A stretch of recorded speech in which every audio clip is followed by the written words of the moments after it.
क्या आपने कभी सोचा है कि हम अपने आसपास की अद्भुत दुनिया को कैसे देख पाते हैं? यह हमारी आँखों पर निर्भर करता है कि हम वस्तुओं से परावर्तित प्रकाश को किस प्रकार से देखते हैं। बिना प्रकाश के कुछ भी नहीं देखा जा सकता। आइए परावर्तन पर विस्तार से चर्चा करें।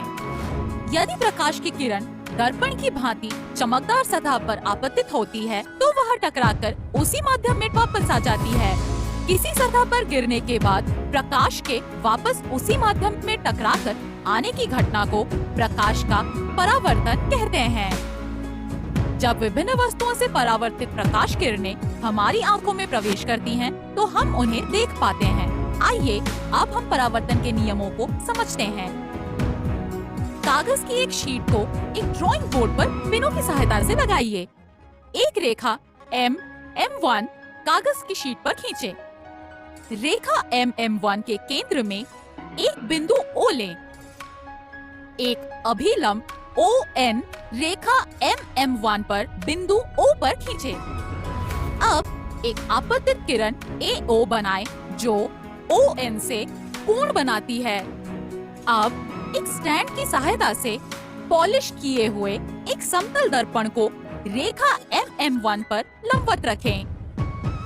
दो पिन P और Q को किरण AO पर सीधा लगाइए।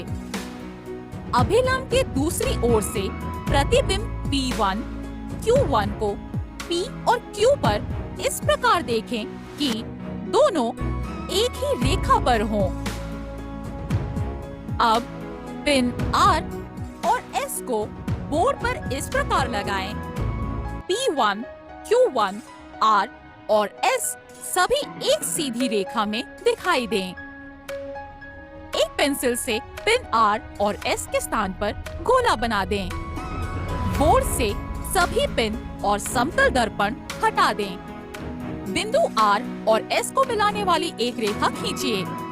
इस रेखा M1 तक इस प्रकार बढ़ाइए कि यह बिंदु O पर मिले। अब किरण OS परावर्तित किरण है।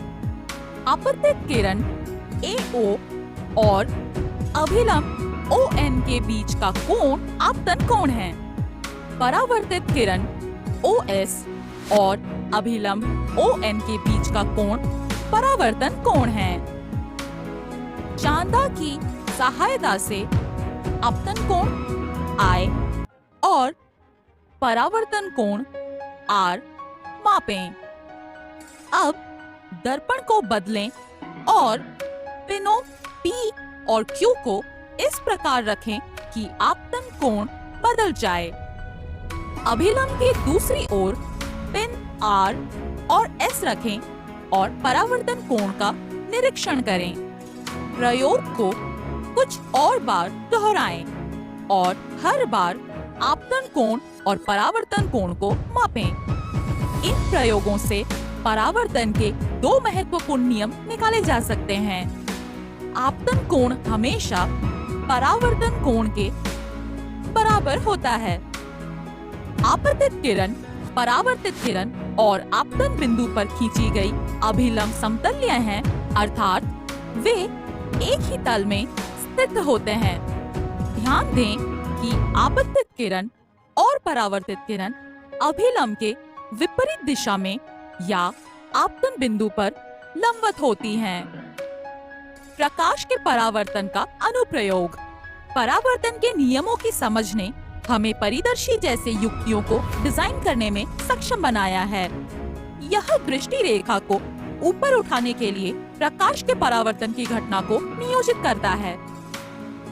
सारांश: जब प्रकाश किरण पुंज किसी सतह पर आपतित होती है, तो इस प्रकाश किरण पुंज का एक भाग वापस उसी माध्यम में वापस आ जाता है।